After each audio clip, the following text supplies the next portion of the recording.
इनसे पूछते हैं इनके एक्सपीरियंस के बारे में। और सबसे पहले हाल चाल पूछना भूल गया, कैसे हैं आप? ठीक है जी। तो सोहेल साहब, पहले तो ये बताएं कि आप पाकिस्तान से किस जगह से हैं? मैं अरसलान भाई, वैसे तो जो मेरा होम सिटी है वो तो कसूर है, पर पिछले 8-10 साल से लाहौर में।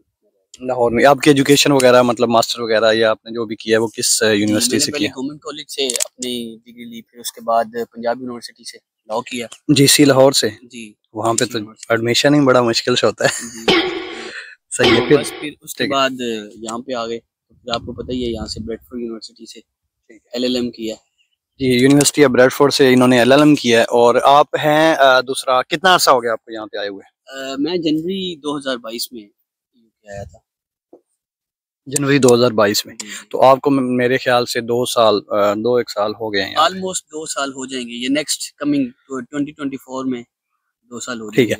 आप अपना थोड़ा सा जर्नी के बारे में बताएं कि यहाँ पे आके कौन सी यूनिवर्सिटी में, जिस तरह आपने बताया यूनिवर्सिटी ऑफ ब्रेडफोर्ड में आए, कितनी फीस थी आपके कोर्स की, कितनी मुश्किलात आपने देखी, ठीक है, आपको शुरू में क्या चीज़ फेस करनी पड़ी? जिस तरह से स्टूडेंट सारे आते हैं तो वो थोड़ा सा कुछ ऐसा होता है इंसान की लाइफ में, हर स्टूडेंट की लाइफ में कुछ ऐसा होता है कि वो थोड़ा डिफरेंट होता है। फॉर एग्जांपल, अगर मैं आया हूँ, मेरे साथ कुछ ट्रेजेडी हुई होगी, कुछ फेस करना पड़ा होगा, तो वो डिफरेंट होगा। आपके साथ कुछ हुआ होगा, कुछ ऐसा वैसा मुश्किलात पेश आई होंगी, वो डिफरेंट होंगी। तो वीडियो बनाने का जो मकसद है वो यही है कि जो भी स्टूडेंट आते हैं वो वीडियो अगर देखते हैं तो उनको पता होना चाहिए कि यार हर एक बंदे से बात सुन के ना वो ऐसा नहीं होता। मतलब कि एक बंदा कहता है ना कि यार यहाँ पे ऐसा करके आना, तो ये हो सकता है कि वो उस अकेले के साथ ऐसा हुआ हो। ठीक है। अब वीडियो ज्यादा लोगों के साथ जो इंटरव्यू करने का मकसद यही होता है कि यार उनकी लाइफ के बारे में पता चले, ताकि पता चले कि प्रॉब्लम्स जो हैं वो हर बंदे की डिफरेंट है, उसका सोल्यूशन डिफरेंट है। तो आप अब बताएं कि आप जब यहाँ पे आए तो क्या आपने फेस किया, कैसा फील हुआ, कितने अरसे तक आपने अपने आप को देखा कि यार अब मैं, मतलब रोने शोने वाला काम नहीं है, मैं कौन से यहाँ पे टाइम गुजार सकता? अच्छा अरसलान भाई, सबसे पहली बात तो ये है कि जब हम पाकिस्तान में होते हैं ना, तो आपको पता है जब हम यूके के बारे में या किसी भी फॉरेन कंट्री के बारे में मूव होने का प्लान करते हैं, तो वो एक हमारे लिए, सब स्टूडेंट के लिए एक ड्रीमिंग लाइफ होती है। मतलब इमेजिनेशन की लाइफ में हम होते हैं, सब इस तरह से प्लान कर रहे होते हैं कि वहाँ पे हम जाएंगे, सब कुछ और ऑल वेल होगा। पर कुछ चीज़ें, रियलिटीज़ जो होती हैं वो आपको यहाँ पे आपके जो फ्रेंड्स होते हैं वो बताते भी हैं, पर हम जो है ना, वो ह्यूमन नेचर है, आपको पता है, वो उनको एक्सेप्ट नहीं करता जब तक वो खुद उन चीज़ों के अंदर जो है ना वो आता नहीं है। तो सबके साथ नॉर्मली ऐसा ही होता है। कुछ मेंटली प्रिपेयर भी होते हैं कुछ स्टूडेंट, तो ऐसे ही मेरे भी यहाँ पे फ्रेंड्स थे, उन्होंने बताया, तो मेंटली थोड़ा बहुत प्रिपेयर भी थे। पर वैसे तो मैं, अल्लाह का शुक्र है कि फीस वगैरह का इतना तब इशू नहीं था। मैं 7000 तभी पे करवा के आया था। हालांकि तब ब्रेडफोर्ड यूनिवर्सिटी की रिक्वायरमेंट जो थी वो 2000 थी, पर मैं तब वो अभी भी 2000 ही है मेरे ख्याल से। नहीं, अब उन्होंने इंक्रीज कर दिया। अच्छा, अब मतलब थोड़ा बहुत चेंज कर दिया। अब जनवरी से वो 7000 कर रहे हैं। ठीक है। तो मैं तब भी 7000 जो है ना वो पे करके आया था। तो अल्हम्दुलिल्लाह मुझे आके यहाँ पे वो वाला तो इतना कुछ फीस का और वो बर्डन नहीं था। पर ऑब्वियसली जब वहां से बंदा आता है तो वो बड़ा कुछ और एक्सपेक्ट करके आता है। फिर जब यहाँ एक्सपेक्टेशंस उसकी हाई होती हैं, बिल्कुल वो डिफरेंट होती है। इमेजिनेशन, वही मैंने आपको बताया कि इल्यूजन्स मतलब होते हैं काफी चीजें, मतलब पर वो चीजें आप यहाँ पे अचीव करते हैं, ये नहीं है कि आप करते नहीं है, पर उसके लिए आपको डिटर्मिनेशन चाहिए होती है, कंसिस्टेंसी चाहिए होती है, हार्ड वर्क चाहिए होता है, पर वो टाइम टेकिंग चीजें होती हैं। हमें लगता है कि शायद हम जाते ही उन चीजों को अचीव कर लेंगे, पर ऐसा नहीं होता। तो फिर जब हम यहाँ पे आए, हमने आके देखा कि यहाँ पे चीजें तो जो है ना वो बिल्कुल डिफरेंट है। तो यहाँ पे बहुत ज्यादा ये है कि आपको यहाँ पे आके जो है ना वो मेंटली बहुत ज्यादा स्ट्रांग होना पड़ता है। सबसे मेरी जो स्टूडेंट से रिक्वेस्ट है वो यही है कि आप हर चीज यहाँ पे आप अचीव कर सकते हो, सिर्फ उसके लिए आपके गोल्स होने चाहिए, ठीक है, आपकी डिटर्मिनेशन होनी चाहिए, ठीक है, और आपने मेंटली स्ट्रांग रहना है अपने आप को। और अल्लाह का शुक्र है, रोने वाला तो कुछ इस तरह से नहीं था कि शुरू से भी कुछ सेल्फ वाला प्लान था। पाकिस्तान में भी इस तरह की चीजें करते थे, तो यहाँ पे आके भी चीजों का पता था कि अकेले रहना है तो इन चीजों को फेस भी करना पड़ सकता है। तो इसीलिए इस तरह का कोई चीज नहीं था। और ऊपर से अल्हम्दुलिल्लाह हम काफी दोस्त थे, वो इकट्ठे रहते थे, तो बस उसकी वजह से थोड़ा बंदा बूस्टअप भी रहता है। और ये है कि स्ट्रगल काफी शुरू में करना पड़ती है, तो आपको जॉब के लिए, फिर उसके बाद आपको यहाँ पे बड़ी चीजें होती हैं, बिल्कुल एक सिस्टम डिफरेंट होता है जब आप यहाँ पे आते हो। वहाँ पे हम विदाउट सिस्टम रह रहे होते हैं, आपको पता है, आप ट्रैफिक से लेके। आप जब यहाँ पे आए थे तो आपके कुछ फ्रेंड्स वगैरह यहाँ पे थे, या आप मतलब एक होता है ना कि यार फ्रेंड्स वगैरह हैं, कोई ना कोई संभालने वाला है, अकोमोडेशन का कुछ ना कुछ हो जाएगा, जॉब का कुछ ना कुछ हो जाएगा। तो आप जब यहाँ पे आए थे तो आपके कोई दोस्त वगैरह थे या आपने खुद आके अपनी अकोमोडेशन बुक की, खुद सारा कुछ किया? ठीक है, उसके बारे में थोड़ा। अच्छा अरसलान भाई, ये कि मैं जब आया ना तो मैं पहले, मेरे फ्रेंड थे असमर मंज हैं, मेरे दोस्त हैं, वो कैंट्री में होते हैं, तो मैं उनके पास यहाँ पे आया था। फिर उसके बाद यहाँ पे उनके पास में कोवेंट्री आप रहे, कोवेंट्री ब्रेडफोर्ड से मेरे ख्याल से दो तीन घंटे दूर है, दो तीन घंटे। हाँ। तो मैं क्योंकि यहाँ पे मेरा कोई तब फ्रेंड नहीं था, तो मैं इसी वजह से, आपको पता तब बंदा यही देखता है कि कोई आपको वहाँ पे, जहाँ पे फ्रेंड हो वहाँ पे जाए, तो इसी वजह से मैं उनके पास आया था। तो उन्होंने स्टार्ट पे मुझे थोड़ा गाइड किया, मेंटली मुझे प्रिपेयर किया, चीज़ों के बारे में बताया। तो फिर अल्लाह का शुक्र है मैं खुद भी थोड़ा थोड़ा चीज़ों को लर्न करना शुरू किया। तो फिर जब मैं यहाँ पे आया तो यहाँ पे भी एक मेरे दोस्त हैं, तो नाजिम अवान साहब, आप उन्हें जानते होंगे, तो मैं उनके पास आया। वो मेरे से कोई, हम इकट्ठे ही आना था, हमने को हफ्ता 10 दिन पहले आ गए थे। तो मैं उनके पास आया, मैं हफ्ता को उनके पास रहा था, पर मैंने अपनी अकोमोडेशन जो है ना, अपना घर अपने लिए और अपने फ्रेंड्स के लिए मैंने खुद, मेरा एक और दोस्त था उसामा, हमने वो बड़ा स्ट्रगलिंग टाइम था यहाँ पे तब, क्योंकि स्टूडेंट बहुत ज़्यादा आ चुके थे, तो यहाँ पे अकोमोडेशन ढूंढना बहुत मुश्किल था। तब हमारे पास गाड़ी भी नहीं थी, हम सारा दिन पैदल वॉक करते थे, सुबह घर से निकलते थे, तो ब्रेकफास्ट भी हम रास्ते में कहीं ना कहीं करते थे, और पूरा दिन हम ब्रेडफोर्ड में फिरते थे, कभी किसी के पास जाते थे अकोमोडेशन के लिए, कभी किसी से। आपके ख्याल से आप जब आए थे, मतलब जब हम लोग आए हैं, आप लोग आए, थोड़ा बहुत डिफरेंस होगा, मतलब गैप होगा थोड़ा बहुत, तो उस वक्त आपके ख्याल से कि उस वक्त भी कोरोना के दिनों में भी जब लोग ज्यादातर नहीं थे और ब्रेग्जिट हुआ था नया नया, मेरे ख्याल से लोग वापस जा रहे थे अपने अपने यूरोप की तरफ, तो उस वक्त भी आपके ख्याल से अकोमोडेशन का इतना मसला था? जी, अकोमोडेशन का तब भी इशू था, क्योंकि स्टूडेंट तब आना शुरू हो गए थे।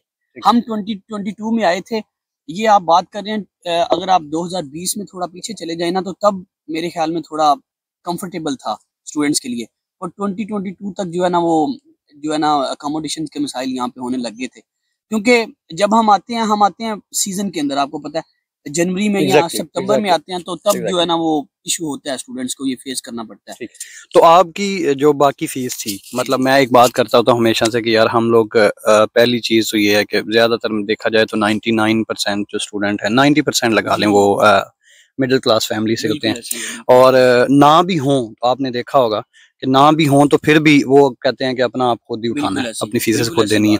तो बाकी फीस जो आपकी 6-7 हज़ार थी, वो आपने कितने अरसे में पे की, और क्या हर्डल्स उसमें आई, और मतलब क्या फेस करना पड़ा, थोड़ा सा इस बारे में शॉर्ट बताएं। और दूसरा पहले इसके बारे में बताएं, फिर मैं नेक्स्ट क्वेश्चन करता हूँ आपसे। अच्छा अरसलान भाई, ऑनेस्टली मैं आपको बताऊं कि अल्हम्दुलिल्लाह मुझे फीस का तो उसके बाद भी इशू नहीं था, घर वालों की तरफ से प्रॉपर मुझे सपोर्ट थी कि मतलब कोई इशू नहीं है। पर फिर भी आपके वाली वही बात है कि फिर जब हम आते हैं ना, तो फिर हमारा दिल नहीं करता, जब पाकिस्तान की इकोनॉमी और ये सारा हम देखते हैं ना, पाउंड का डिफरेंस, और फिर हम कहते हैं कि नहीं यार, जब हम यहाँ पे आ गए हैं तो टाइम क्यों वेस्ट करें, हम यहाँ पे अगर कमा के पे कर सकते हैं तो हमें खुद पे करना चाहिए। तो ऐसे ये थोड़ा मोटिवेटेड भी थे, स्ट्रगल भी की, अल्हम्दुलिल्लाह तब काम शाम अच्छा किया। तो मेरा ख्याल है कि मुझे फीस पे करने में, तो जो रिमेनिंग फीस थी उसमें तो कोई इशू नहीं हुआ, और मैंने कोई जल्दी फीस पे नहीं की, मैंने लास्ट पे की, लाइक बिल्कुल लास्ट पे नहीं की, आफ्टर 6-7 मंथ थोड़ी थोड़ी करके फीस पे की। पर अल्हम्दुलिल्लाह मुझे कोई ऐसी जो है ना वो प्रॉब्लम फेस नहीं करना पड़ी। आपके ख्याल से जब फीस देनी होती है, मतलब अगर कोई स्टूडेंट आया, उसकी फीस जो रिमेनिंग है, आपके ख्याल से उसको फीस सबसे पहले उसका टारगेट फीस होनी चाहिए, या मतलब जिस तरह ज्यादातर स्टूडेंट मैंने जो देखा है ना, वो क्या करते हैं, आते सारी वो भूल जाते हैं कि उन्होंने फीस देनी है, क्योंकि यूनिवर्सिटी उनको अलाउ करती है कि वो क्लास में बैठे, उनको भूल जाता है कि टाइम ऐसे गुजरता है, टाइम का पता ही नहीं चलता। तो वो क्या करते हैं कि मतलब आईफोन की तरफ आ गया, मैकबुक की तरफ आ गए, मतलब कि कुछ इस तरह की चीज़ों में पड़ गए कि यार थोड़ा ना, वो एक होता है कि जाते सारी ना हमने सबसे बड़ा वो कहते हैं ना यार, सॉरी टू से, कीड़ा होता है कि यार मतलब कि मैं पीछे जो कॉल करूँ ना, तो मैं कॉल करके 4 लोगों को बताऊं कि यार मैं जाते ही मैंने आईफोन ले लिया। कोई किसी को तो नहीं पता कि भाई वो 10 पाउंड दे के आईफोन ले लिया और अभी 3 साल इसकी पेमेंट करनी है। एक मैं देखें 50-40-50 पाउंड भी, 40-50 पाउंड भी इतने पैसे नहीं है। लेकिन मेरा ख्याल ये है कि जो स्टूडेंट आते हैं उनको सबसे पहले अपनी फीस को टारगेट करना चाहिए। फीस उनकी दे ली, उन्होंने दे ली, उसके बाद वो घर पैसे भेजें, अपने कर्जे उतारें, जो मर्जी करें, क्योंकि जब तक वो यहाँ पे देखना, उनका स्टे तो यहाँ पे तभी होगा ना, उनको अलाउ यूनिवर्सिटी तब करेगी नेक्स्ट क्लासेस में जब वो फीस देंगे। अभी जो पिछले दिनों प्रॉब्लम्स आ रही हैं, अभी ये हम बैठे हैं इस मंथ में, अभी सितंबर एंड हो रहा है 2023, तो अभी जो फेसेस प्रॉब्लम्स आ रही हैं वो ये हैं कि जितनी भी यूनिवर्सिटीज हैं यूके के अंदर, मोस्टली यूनिवर्सिटीज जो हैं वो क्या करती हैं कि वैसे तो 50% फीस चार्ज कर रही हैं कि क्लास में बैठने से पहले आपने 50% देनी है। बहुत से कंसल्टेंट उनको रॉन्ग गाइड करते हैं। कैसे गाइड करते हैं? क्योंकि बहुत से लोगों से मेरी बातचीत चलती रहती है इस मामले में। तो वो क्या कहते हैं कि आप 2000 पाउंड दे दें तो आप जाके क्लास में बैठ जाएं, बाकी जाके हो जाएगी, कोई मसला नहीं है। लेकिन अब स्टूडेंट्स को ये नहीं पता कि जब वो वहां पे पहुंचते हैं, आपने वो स्टूडेंट जो यूके का पाकिस्तानी ग्रुप बना हुआ उसमें आपने देखा होगा कि बहुत से स्टूडेंट फेस कर रहे होते हैं, यहाँ पे पहुंच के मैसेज कर रहे होते हैं कि मुझे कंसल्टेंट ने गाइड किया था, 2000 दे दो। अभी यूनिवर्सिटी मुझे कह रही है आपको एनरोलमेंट ही नहीं मिलेगी जब तक आप 50% फीस नहीं पे करेंगे। अब यार सारे स्टूडेंट तो ऐसे नहीं है जो 50% फीस पे करके आ सकें, लेकिन जो यहाँ पे आ गए और जिनको पीछे से सपोर्ट भी कोई नहीं है, मतलब कोई बंदा कर्जा लेके आ सकता है, कोई किसी तरह से आ सकता है, वो बेचारा कंसल्टेंट की वजह से फंस गया। अब वो 2000 की जगह पे देखें, हमें 2-2 साल हो गए हैं, हमें कौन 5000 देगा? अगर हम सीरियसली बात है, अगर हम किसी से कहें कि यार हमें 5000 चाहिए, मतलब कि उधार चाहिए, कौन देगा भाई? हर बंदे के मसाइल हैं। तो जो स्टूडेंट नए नए आते हैं उनको 4000 पाउंड जो उनकी रिमेनिंग फीस है पहले सेमेस्टर में बैठने से पहले, एनरोलमेंट होने से पहले, कौन देगा? कोई नहीं देता। तो सबसे पहले स्टूडेंट को ये देखना चाहिए कि यार आने से पहले तसल्ली करें। प्रॉब्लम सबसे बड़ी जो है ना वो ये है कि स्टूडेंट अपनी यूनिवर्सिटी की वेबसाइट पे ये चेक नहीं करते कि यार हम जिस कोर्स में आ रहे हैं उसकी क्लासेस हैं, उसकी पेपर्स हैं या उसकी असाइनमेंट्स हैं, उसकी कितनी फीस हमने दे के क्लास में बैठना है। क्योंकि यूनिवर्सिटीज के मतलब वेरी करती है ना, हर यूनिवर्सिटी का अपना रूल है, ठीक है। तो ये स्टूडेंट को पहले नंबर पे देखना चाहिए। ये आपका बड़ा इंटरेस्टिंग क्वेश्चन है। बेसिकली होता पता क्या, मैंने खुद अपने फ्रेंड्स को ये चीजें फेस करते देखी हैं कि जब वो आते हैं तो आके वो बस जो पैसे कमाते भी हैं तो वो बस इधर उधर की चीजों में लगाना शुरू कर देते हैं, तो अपनी फीस पे फोकस नहीं करते। वो शुरू में कहते हैं कोई नहीं एंड पे देखा जाएगा, एंड पे देखा जाएगा। यूनिवर्सिटी शुरू में कुछ यूनिवर्सिटीज हैं जो रिलैक्सेशन दे देती थी स्टूडेंट्स को, अब वो भी नहीं देती, क्योंकि यूनिवर्सिटीज को स्टूडेंट के साथ बहुत ज्यादा फीस के रिलेटेड इश्यूज हुए हैं। इसी वजह से अब वो जो है ना, यूनिवर्सिटी भी इतनी लीनियंट नहीं रही कि वो उनको इस तरह से मार्जिन दें। तो मैंने बहुत ज्यादा अपने फ्रेंड्स को फेस करते हुए ये चीजें देखा है कि उन्होंने शुरू में बस 2000-3000 दे के वो बैठ गए और बाद में उनको फीस पे करना इतना मुश्किल हुआ है कि आप बिलीव नहीं कर सकते कि उनकी किसी की वो अपनी डेजिटेशन सबमिट नहीं करवा सके। कुछ लड़के जो हैं वो अपना पेपर्स में नहीं बैठ सके, फिर उनके पोर्टल, आपको पता है पोर्टल ब्लॉक हो जाते हैं, फिर वो फीस जब तक सबमिट नहीं करवाते तब तक पोर्टल ओपन नहीं होता, आप अपनी असाइनमेंट सबमिट नहीं करवा सकते। सबसे बड़ा प्रॉब्लम जो है वो ये है कि यूके के अंदर जो मास्टर है वो 1 साल का है। बिल्कुल। और लोग ये समझते हैं कि यार 6 महीने की फीस में दे के जा रहा हूँ, 6 महीने की मैं जाके कमा के दे लूंगा। अब ये नहीं पता कि सेमेस्टर यहाँ पे 3 महीने का। बिल्कुल ऐसे ही। मैक्सिमम आपकी क्लासेस कितनी? मेरे ख्याल से maximum 2 month, 3.5 month, 2 month and 2.5 month हो सकती है मैक्सिमम, ठीक है। अब यार कैसे मतलब मुमकिन है कि इस तरह से आप 2.5 महीने के अंदर अगर आपने हाफ फीस दी और हाफ नहीं आप अपने निकाल लेंगे? क्योंकि स्टूडेंट जब यहाँ पे आते हैं, देखो यार पाकिस्तान से वो रुपीज की शक्ल में पैसे लेके आ रहे हैं, रुपीज लेके आ रहे हैं, यहाँ पे पाउंड में उन्होंने अपनी अकोमोडेशन करनी है, हर महीने उन्होंने पे करना है। मिनिमम भी हम देखें कि यार कोई स्टूडेंट शेयरिंग में भी रह रहा है, किसी रूम में शेयरिंग पे, सार वो कहता है कि यार मैं चलो अपना खर्चा बचाता हूँ, वो जितना मर्जी बचा ले फिर भी वो 200 पाउंड तो कम से कम 200 पाउंड वो देगा। अब 200 पाउंड पाकिस्तानी हिसाब से 70,000 रुपए बनता था। या फिर उसके दूसरे भी एक्सपेंडिचर्स हैं, बाकी चीजें भी हैं, ट्रैवलिंग कॉस्ट है और बहुत सी चीजें हैं। तो आपकी बात बिल्कुल ठीक है कि स्टूडेंट को सबसे पहले जो है ना अपनी फीस को देखना चाहिए, क्योंकि ये फीस प्रायोरिटी होनी चाहिए। क्योंकि अगर आप ये नहीं है तो फिर आप कुछ भी नहीं कर पाएंगे, और फिर इसका प्रेशर इतना होता है कि मैंने स्टूडेंट को बहुत ज्यादा यहाँ पे फिर डिप्रेशन में जाते हुए देखा है, फिर प्रॉब्लम फेस करनी पड़ती है। और फिर वो पता है उसके जो दूसरे फ्रेंड्स होते हैं ना, वो भी फिर उसको हेल्प आउट नहीं कर पाते, और फिर वो वही सिनेरियो शुरू हो जाते हैं यहाँ पे कि सुहेल भाई हम उन्हें ब्लेम नहीं कर सकते ना। उसकी वजह ये है कि देखें हर बंदे के यहाँ पे मसाइल। एक चीज, पाकिस्तान से किसी दोस्त की कॉल आए, किसी फैमिली मेंबर की कॉल आए, वो कहे कि यार चोई साहब, सुहेल साहब, सरदार साहब, सानू एवं ना कोई लाख रुपया चाहिए, तो वास्ते तो 300 पाउंड बन गया। अब ये तो नहीं पता ना कि भाई हमारे यहाँ पे हालात कैसे हैं। सबसे बड़ी चीज मुझे लगता है कि हम यहाँ पे आके एक दूसरे से अगर कोई हेल्प लेना, हम एक दूसरे को ब्लेम नहीं करते कि यार ये कोई पैसे सान मैनू देते नहीं। हमें पता है कि यार भाई जी हर बंदे के अपने टारगेट्स, हर बंदे के अपने टारगेट, हर बंदे की अपनी प्रायोरिटीज हैं, वो हर बंदा अपने गोल सेट किए हुए हैं, उसकी अपनी। लेकिन पाकिस्तान में बैठा बंदा नहीं समझता, दोस्त हो, फैमिली मेंबर हो, आपका रिश्तेदार हो, वो उसके लिए क्या है, यार दिन में ये इतना कमा रहा है, मतलब कि ये लाखों कमा रहा है, 200 पाउंड नहीं भेज सकता। उसे नहीं पता। अच्छा मेरा लास्ट क्वेश्चन जी, मेरा लास्ट क्वेश्चन ये है, क्योंकि इंटरव्यू काफी लंबा हो गया, तो लास्ट क्वेश्चन ये है कि स्टूडेंट को इस वक्त, मतलब कि मेरे ख्याल से 40 से 1 लाख तो वैसे ही यहाँ पे, क्योंकि अगर आपने हाफ फीस दे के आना है, हाफ फीस से मुराद है कि आपने 6000 पाउंड तो मिनिमम आपने फीस दे के आनी है। अभी यूनिवर्सिटीज के रूल हैं, सख्ती कर दी है। अभी हम ये रिकमेंड करते हैं कि आप 6000 पाउंड फीस अगर आपके पास जेब में है तो आप यूके में आए। बिल्कुल ऐसे ही है, बिल्कुल नहीं तो भाई इस कंट्री में उस हिसाब से आने की जरूरत नहीं है कि आप ये कहें कि 2000 दे के जाती मैं यूनिवर्सिटी आपको क्लास में बैठने ही नहीं देगी। बिल्कुल नहीं देगी। अब मुझे मेरा क्वेश्चन ये है कि आप क्या प्रेफर करते हैं स्टूडेंट को, जिस बंदे के पास पैसे हैं, फीस है, पैसे हैं, वो बाहर जाना चाहता है, तो आप उसको कौन सा कंट्री रिकमेंड करेंगे? आपने यहाँ के सर्कमस्टेंसेस देखे हैं, हालात देखे हैं, सारी प्रॉब्लम फेस की हैं, और जिस हिसाब से ये कंट्री है, आपका अपना एक्सपीरियंस ऐसा समझे कि 2-3 लाइंस में किस तरह उसको डिफाइन करेंगे कि यार इस कंट्री में नहीं आना चाहिए, किसी और कंट्री में जाना चाहिए, और कौन सा कंट्री आप प्रेफर करते हैं जिस बंदे के पास पैसे हों और वो आना चाहता है? अच्छा अरसलान भाई, बड़ा इंटरेस्टिंग क्वेश्चन आपने किया। बेसिकली मेरे ख्याल में ना यूके एक तो थोड़ा सा ना कॉस्ट भी इसकी कम है, और दूसरा इजी भी है। वीजा की रेशो बहुत ज्यादा, इसीलिए लोग बहुत ज्यादा प्रेफर करते हैं यूके आने के लिए। पर हमने जो आके यहाँ पे ग्राउंड रियलिटीज देखी है ना, उस हिसाब से मैं ये प्रेफर करूंगा कि अगर कोई बंदा अफोर्ड कर सकता है ना, तो उसकी फर्स्ट प्रायोरिटी जो है ना वो ऑस्ट्रेलिया होनी चाहिए। ठीक है। तो क्योंकि वहाँ पे जो है ना स्टूडेंट्स के लिए बहुत ज्यादा जो है ना वहाँ पे गवर्नमेंट भी सपोर्ट करती है, फिर जॉब के हवाले से अपॉर्चुनिटीज भी ज्यादा हैं, और वेज रेट सबसे मजे की बात है वहाँ। नहीं, स्टूडेंट को कैसे वहाँ पे, मतलब एक स्टूडेंट बंदे को कैसे वहाँ पे आप देखें कि यहाँ पे सपोर्ट कैसे करती है? सिंपल आपको बताता हूँ कि देखें यहाँ पे हम आते हैं तो हम लीगल कोई जॉब नहीं कर सकते। ठीक है, कैश इन हैंड ज्यादातर स्टूडेंट करते हैं, और लीगल जॉब 20 आवर्स अलाउ हैं। अभी वैसे ऑस्ट्रेलिया में ने भी 24 आवर बैक कर दिया है वापस, पर पहले वो 40 आवर तक ले गए थे। उसके अलावा देखें यहाँ पे स्टूडेंट अपने ऊबर अकाउंट नहीं बना सकते, खुद सेल्फ कोई इस तरह की जॉब नहीं कर सकते जिससे उनको कहीं पे जॉब ढूंढने में मुश्किल होती है। तो ऑस्ट्रेलिया के अंदर ये बड़ी अच्छी अपॉर्चुनिटीज हैं, आप जाके अपने ही ऑस्ट्रेलिया के अंदर अपॉर्चुनिटीज बहुत ज्यादा है। मतलब अगर यहाँ पे स्टूडेंट आता है, फीस निकालने को मुझे लगता है कि स्टूडेंट 3 महीने में भी निकाल सकता है अगर उसके पास जॉब हो।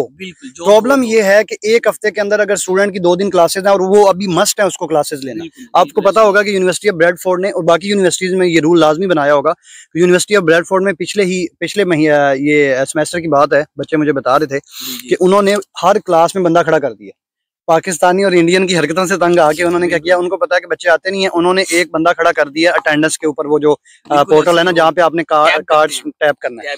अब वहाँ पे बंदा खड़ा कर दिया जो आपका पहले कार्ड देखेगा, फिर आपकी शक्ल देखेगा, फिर कहोगे टैप करो। पहले क्या करता था, एक स्टूडेंट जाता है, वो प्लान बनाता ना, एक स्टूडेंट जाता है चलो यार हम, स्टूडेंट का भी कसूर नहीं है, उन्होंने फीसेस देनी होती हैं। लेकिन सबसे बड़ी प्रॉब्लम ये है, फीसेस अपनी जगह पे मस्ट हैं, लेकिन अगर आपको काम ही नहीं मिल रहा, बात तो यही है ना कि अगर अपॉर्चुनिटीज ऑस्ट्रेलिया का आपने इसलिए कहा ना कि अपॉर्चुनिटी ज्यादा है यार, आप अपनी फीसेज आराम से निकाल सकते हो, आपको डिप्रेशन नहीं है इतना, और वेज रेट भी अच्छा कि आप उतना काम करके ज्यादा पैसे कमा सकते हैं। ऐसे ही है, ऐसे ही। और यहाँ पे ये है कि काम नहीं मिल रहा, मतलब कि काम के हिसाब से ना अकोमोडेशन है, अकोमोडेशन मिल गई तो अगर आपने 6000 तो फीस दी हुई है ना, फिर तो चलो यार आप रो दो कि कुछ ना कुछ तो कर लो, मैनेज कर लेंगे। अगर आपने हाफ फीस नहीं पे की हुई, यहाँ पे आ गए हैं तो फिर तो जलालत है।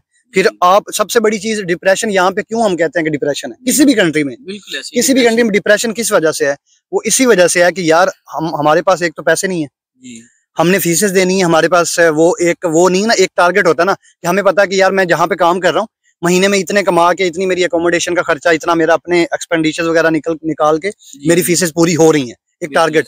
अब उस बेचारे के पास जॉब ही नहीं है, 2-3 दिन उसने क्लासेस लेनी है, क्लासेस से हट के भी वो 4 दिन, अगर उसको काम वैसे ही 4 दिन मिल रहा है, 4 दिन काम करके हफ्ते में वो अपनी अकोमोडेशन निकालेगा, अपने एक्सपेंडिचर करेगा, वो क्या क्या करेगा, तो बहुत मुश्किल होता है। तो ये है कि इसका यही है कि या तो स्टूडेंट को ऑस्ट्रेलिया जाना चाहिए किसी और कंट्री में, क्योंकि वहां पे अब बात ये नहीं हो रही कि पीआर किस कंट्री में जल्दी मिलती है, फिलहाल तो बेसिकली मकसद है निकलना। हाँ, स्टूडेंट लाइफ का है कि उसके लिए आसानी है, उसके लिए आसानी है, उसके लिए थोड़ी सी अपॉर्चुनिटीज अच्छी हैं। ठीक है, पहली चीज वो कहते हैं ना, वो दूर का नहीं देखना चाहिए। कुछ लोग ऐसे होते हैं, अच्छा यार वो यार यूके च पीआर लग जाएगी यार, अच्छा यार केड़े कंट्री च पीआर जल्दी लग, यार एक बारी तुसी गए नहीं, तुसी पहुंचे नहीं, तुसी वो चीज़ां फेस नहीं की थी। अब हमारे जैसे बंदे को, आपके ख्याल से हमारे जैसे बंदे को किसी दूसरे कंट्री में जाना पड़े जी। अब हमें पता है कि यार 18 घंटे जागना मसला ही कोई नहीं। बिल्कुल एक बात ऐसे ही है। कर हमने चीजों को हमें मैनेज किस तरह हमने से करना है। हमें ये पता लग गया कि जाते सारी हमने कौन से पॉइंट पकड़ने हैं जो हमने गलतियां की वो नहीं करनी। बिल्कुल ऐसे तो ये चीज है कि यार एक चीज ये भी है कि आप किसी भी कंट्री में चले जाएं, एक तो ये है कि हाफ फीस पे करके यूके में आए अगर आना यूके में। दूसरी चीज ये है कि आप कहीं पे भी चले जाएं, जो एक्सपीरियंस आपका अपना होता है ना जी। वो आपको सिखाता है कि यार बिल्कुल आपने ऐसे कैसे आगे जो है ना ऐसे वो ही। सफर करना है। तो सेल भाई बहुत शुक्रिया आपके टाइम